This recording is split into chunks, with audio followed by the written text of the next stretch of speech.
Hello, welcome. This is Business Now, reaching you live from iBrandTV News Studio in Lagos, Nigeria. Coming up in a moment, the Economist Intelligence Unit predicts slower economic growth for Nigeria in 2022. The price of foreign-made rice surges across major markets in Lagos State. World Food Program report says socio-economic situation of the urban poor in sub-Saharan Africa has worsened. And now the Russian stock market resumes limited trading on Thursday under heavy restrictions.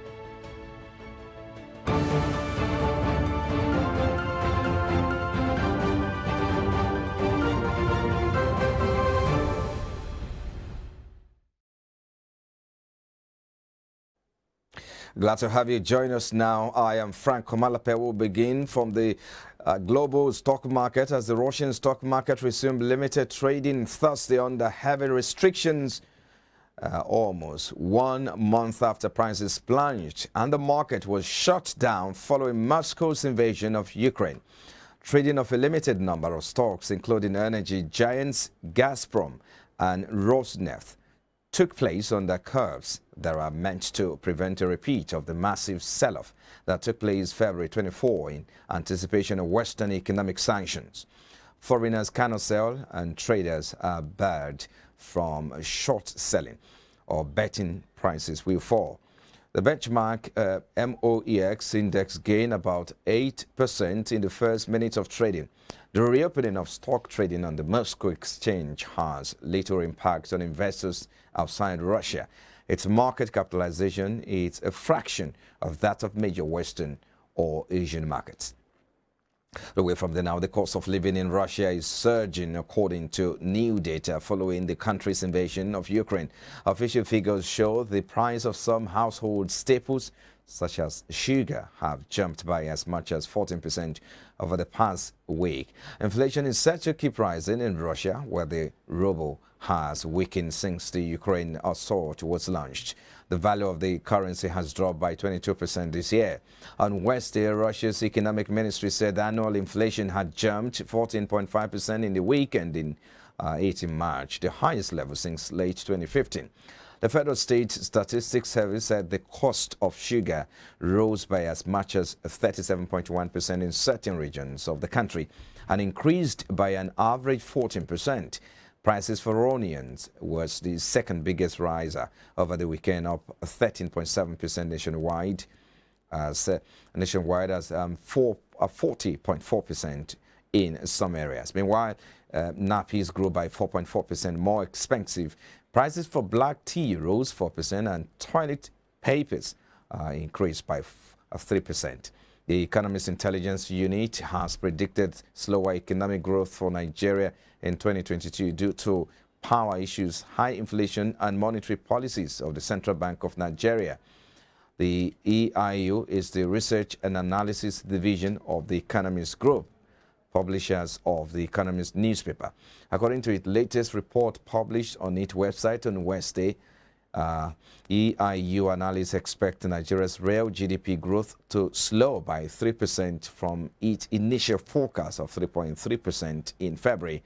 Part of the report reads, and I quote, "The slowdown will stem from continued erosion of household purchasing power by inflation, monetary tightening by the CBN, and power supply issues with low water levels and inadequate gas supply constraining production," end quote. The group, however, expects better economic growth in 2023 and 2024 on the back of higher real export and reduced import. And now the Senate on Wednesday confirmed the nominations of 7 members of the Monetary Policy Committee of the Central Bank of Nigeria following the consideration of a report by the Committee on Banking, Insurance and Other Financial Institutions.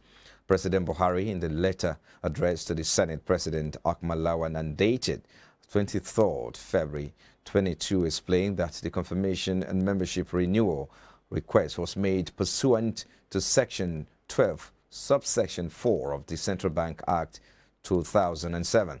The other 5 members of the committee for renewal are Professor Michael Obadan, Professor Festus Adiola Adeni Kinjo, and Professor Aliyu Sanusi Rafindadi, Dr. Robert Asogwa, and Alhaji Aliyu Ahmad. The chairman of the committee, Senator Obasani, who is from APC Kaduna, in his presentation said the nominees possess the academic qualifications, technical knowledge, and professional experience to be members of the MPC of the Central Bank of Nigeria. In keeping Nigeria alive economically, the Senate and West, they also set machinery in motion for well-guided diversification of the nation's economy. An Economic Diversification Council that will serve as special purpose vehicle for urgent facilitation of that, the Red Chamber reasoned, should be created. The Council has explained in the bill sponsored to that effect by Senator Aliyu Sabi Abdullahi and passed by second reading will be self-funding after takeoff grant of 1.61 billion naira for the first year. Senator Abdullahi, in his lead debate on the piece of legislation, said the new approach will be a departure from policy pronouncements of the past to require legal instrument. And now the price of foreign-made rice has surged across major markets in Lagos State as traders lament scarcity of the highly in-demand food item. Notably, the price of foreign-made short seed rice rose by 11% to sell for an average of 32,500 naira in March. This is according to the latest market survey carried out across 4 major markets in Lagos. Similarly, the price of vegetable oil, beans, tomatoes, and filling of cooking gas surged in the month of February compared to the previous month. A 25 liters gallon of vegetable oil, which was sold for an average of 25,000 naira in the previous month, has increased by 30% to sell for an average of 32,500. And an analyst has bemoaned the spate of insecurity in the country, which according to him has worsened food insecurity. Policy analyst Ari Oladende, who spoke earlier in the day on iBrandTV's Business Breakfast show, added that unless the government rises to the occasion, the country may enter stagnation level. The pain initially started with the issue of a diesel, but unfortunately, we will be deceiving ourselves if we say that we're not expecting in that shortage of wheat to also join the problem zone. For a while now, in the last 7 years, farming has become drastically reduced due to attacks and insecurity. Initially, it was terrorists of Boko Haram. Later, they were joined by kidnappers.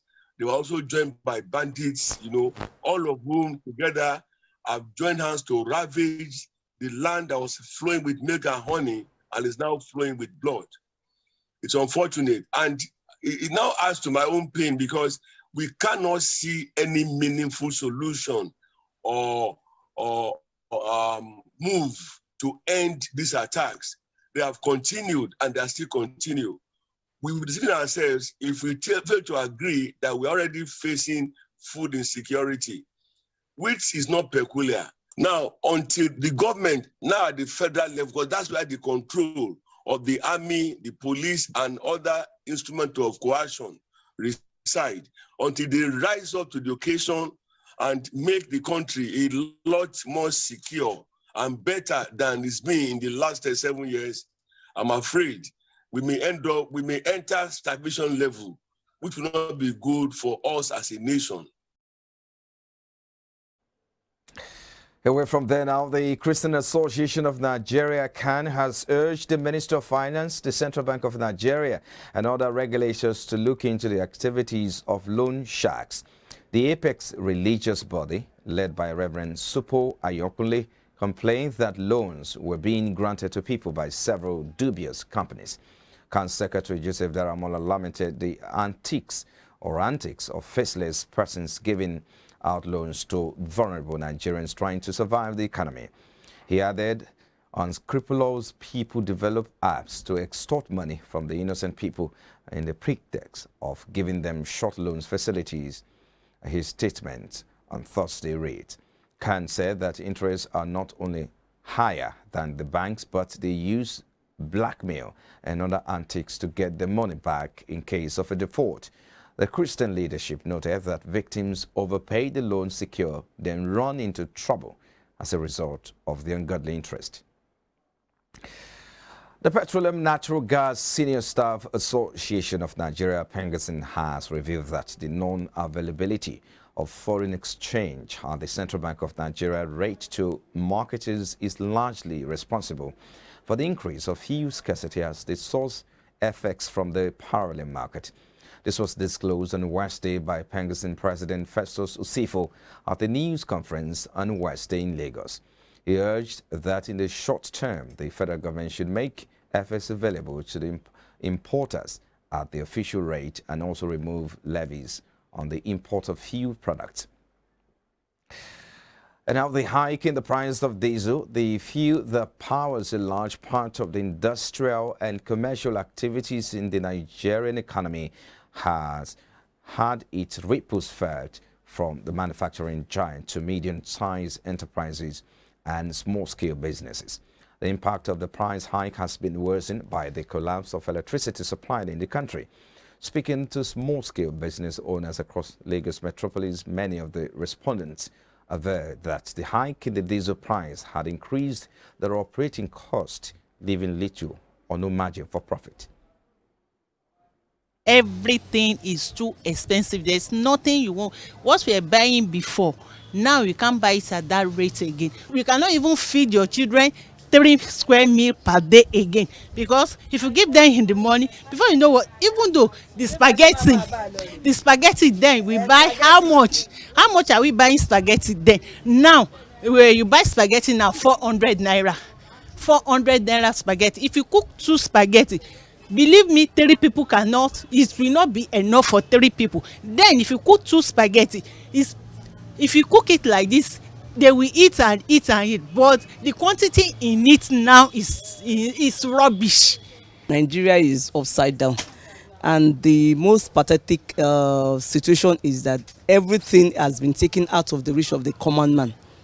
A poor man cannot eat bread. A poor man can no more eat beans. A poor man can no more eat garri, because those are the staples for a poor man before. But now it is out of everybody's reach. It's out of everybody. So the situation is really, really pathetic, and it's very scary, because when people don't have anything to eat, they will steal. There is no way you can prevent people from eating. What government can do is very, very much, if only they can do it. What they can do is much. But when everybody is turning deaf ear, I can't hear, I cannot hear, what government can do is lots, because they just have to come and help people. The suffering is too much. It's a very big problem. It's hitting us so hard, more than coronavirus. It's more than HIV scourge. You go about, you see increase in the price of food items, increase in the price of household items, increase in the price of even furniture or anything you can think of. So I think it's all over the nation. So the nation, we are suffering. Initially, we used to enter transport from here to maybe the shortest distance, about 50 naira, 100 naira or thereabout. But now we pay 300, we pay 500, and even the transporters themselves are not even at our mercy. Everybody is suffering in the nation. Nobody tells you he's smiling. Even somebody who is in the office, for him to keep running the office, for the ACs to keep working, for the generating set to keep working, he spends. All of us, we are not earning anything. The nation, we are not producing anything. Nothing is going on. Everybody, we are tired. I don't know. I wish this news could reach, this saying could reach the appropriate authorities. Let them do something about it. We are really tired in this nation. Let the government do something about it, please. When you go to the market nowadays, even as at now, what you bought like yesterday for 10,000, there is an increase of 100% on it. So it's outrageous. The prices of things, of foodstuff has gone up. You can't buy garri now. You can't buy rice. You can't buy beans. You can't buy yam. Not even talking of oil. Not talking of vegetable oil. There is. And our mobile telecommunication network, MTN, said yesterday that since its incorporation in 2000, 2021, it has invested about 3.4 trillion naira in the Nigeria economy.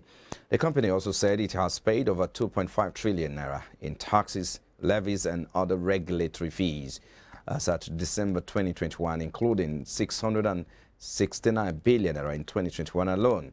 The General Manager Financial Operations of MTN, Yemisi Adeleye, disclosed this while appearing before the House of Representatives Committee on Public Accounts, PSC. You're still watching Business Now, coming to you live from our studios here. Still to come, crypto market capitalization approaches $2 trillion as Bitcoin regains $43,000 levels. We'll bring you details and more news after this commercial break. Please stay tuned.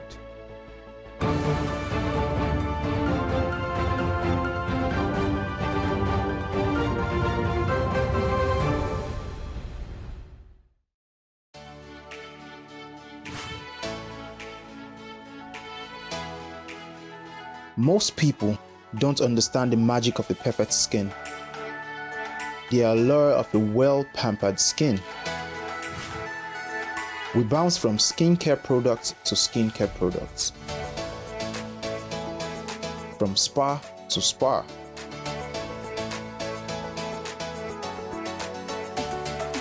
Looking for that ideal solution.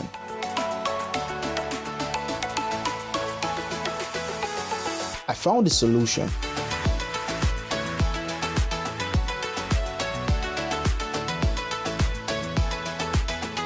And it's Blemiville Skincare and Spa. My name is Neil, and I'm proud to be a part of the Blemiville family.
If you just join us, this is Business Now, coming to you live from our studios here in Lagos, Nigeria.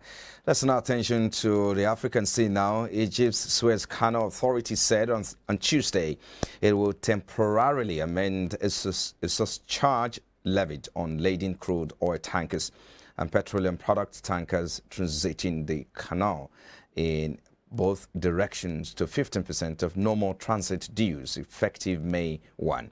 It said that ballast crude oil tankers and petroleum product tankers transiting the canal in both directions are still required to pay a surcharge of 5% of normal transit dues.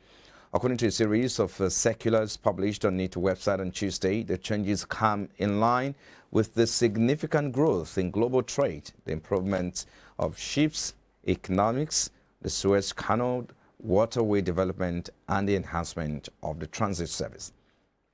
Away from there now, as the world marks the second anniversary of the onset of the COVID-19 pandemic, the health, economic, and social disruptions caused by this global crisis continue to evolve. A new report by the United Nations Human Settlements Program and the World Food Program shows that the socio-economic situation of the urban poor in sub-Saharan Africa has worsened following the pandemic, with millions of people facing acute food insecurity and malnutrition. Chris Nikoi, the WFP's regional director for Southern Africa, said, and I quote, "Hunger and malnutrition in sub-Saharan Africa have long been associated with rural areas. This report is a wake-up call for us all to boost urban food security, sustainable livelihoods, including social protection, in order to empower the urban poor and make them more resilient to shocks," end quote. The Minister of Lands and Natural Resources, Samuel Abdullahi Jinapo, is courting the support of mining companies towards transforming Ghana into a mining hub in Africa. He explained that currently the government was focused on building linkages of the various value chains to create jobs and wealth. Among other things, he said the government was working towards establishing a mining financial center as part of the conducive environment needed to grow the mining industry. Mr. Jinapo was speaking at Takwa in the Western region yesterday when he undertook a working visit to Goldfields Ghana Limited to assess the level of operations. Now, African Development Bank AFDB President Dr. Akinwumi Adesina says the development finance institution is ready to support South Africa's transition from coal to renewable energy, and announced that a Just Energy Transition Facility was being created by the bank to support the country's transition. Speaking at the 4th South Africa Investment Conference in Johannesburg, Adesina said the bank, which had previously supported the financing of Eskom's Madupi coal-fired power station, was now ready to support the utilities' shift to renewable energy as well as South Africa's drive towards net zero emissions. And on the foreign scene, more than 1 million people are set to be pushed into poverty amid the cost of living crisis, a think tank has said. A Resolution Foundation said 1.3 million people would fall into absolute poverty next year and not be able to afford basic necessities. It said households will be squeezed by rising prices and a lack of support for those on low incomes. The Chancellor promised in his spring statement that the government would stand by struggling families. But the think tank described the measures announced by the Chancellor as a big but poorly targeted policy package. On Wednesday, Rishi Sunak curtailed it by 5 points and raised the threshold at which workers start paying national insurance from around £9,600 to around £12,570 respectively. Away from the now, over the past week, Bitcoin has had a consistent price increase, helping to lead a rebound in the cryptocurrency market that has seen Ethereum, Cardano, and Dogecoin all climb by more than 10%.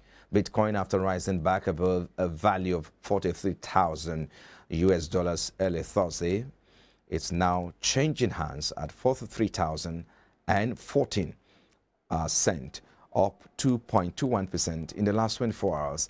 And 5.31% across the previous 7 days, according to CoinMarketCap data.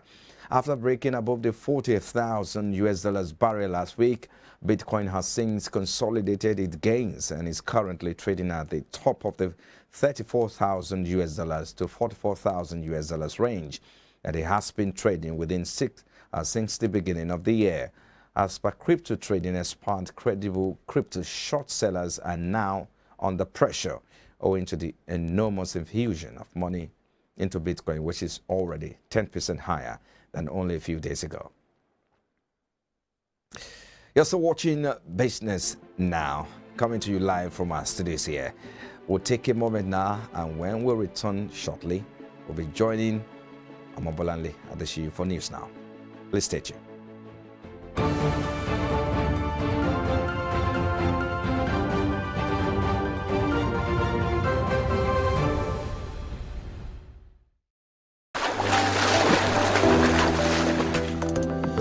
Powerful looks command respect, they say.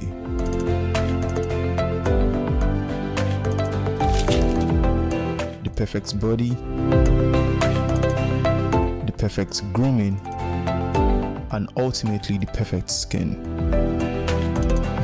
Looks, style, and grooming makes the ultimate man.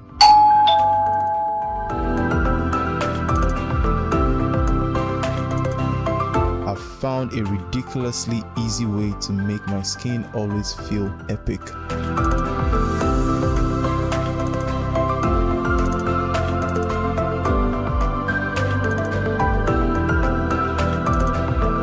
My name is Neo.